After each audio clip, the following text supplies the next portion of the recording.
Members, we now move to Clause 4, and the question is that Clause 4 stand part. The question is that Clause 4 stand part. Those of that opinion will say aye. Aye. To the contrary, no. Aye. The ayes have it.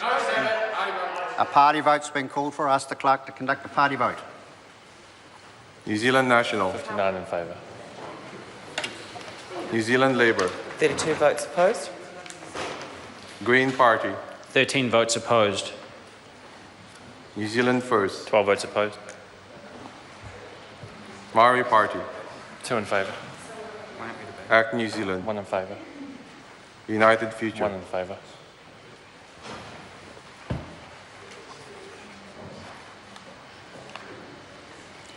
Members, the ayes are 63, the noes are 57. Clause 4 will stand part. Members, we now move to Clause 5, and the question is that Clause 5 stand part. Mr Chair.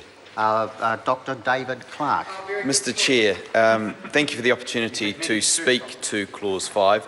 The Labour Party has moved a number of amendments which I think are well worth considering and would actually be worth having some debate on. The first is in the name of Chris Farfoy, and it refers to the ability for the kickstart payment of $1,000 to continue to be accessed by babies.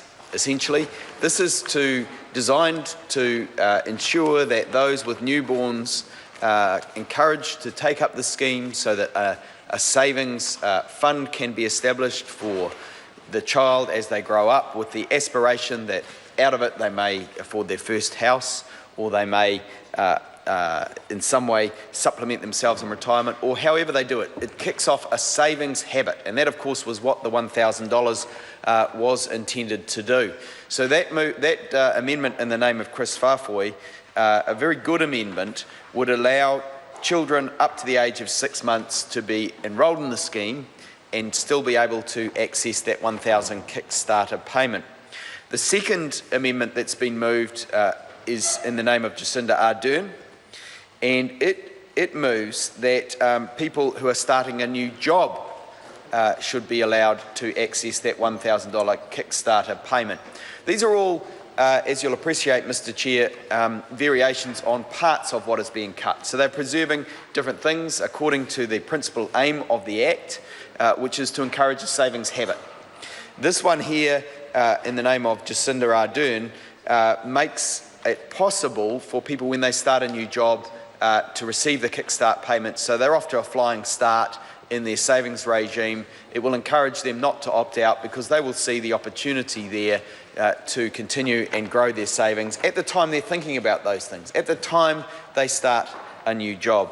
And the third amendment that is proposed is in the name of Annette King, and it provides an option for people who have been in the same job for the whole time that they have, since the KiwiSaver scheme started, those who have been in the same job since 2006 perhaps or earlier, who may well think to themselves, having watched what's happened during the budget, that this Kickstarter thing is something they don't want to pass by. They've been in the same job for a long time, and if the government takes away the right to get that Kickstarter $1,000 payment for people who are starting a new job, that this enables them to say, well, actually now I'm going to grab that opportunity. I am going to grab that opportunity because my retirement savings is important to me. These are all measures that are designed in some way to ensure that people can access that $1,000, so that the 500,000 people we're told who will miss out in the next 4 years is limited, so that it won't be 500,000 people that will miss out,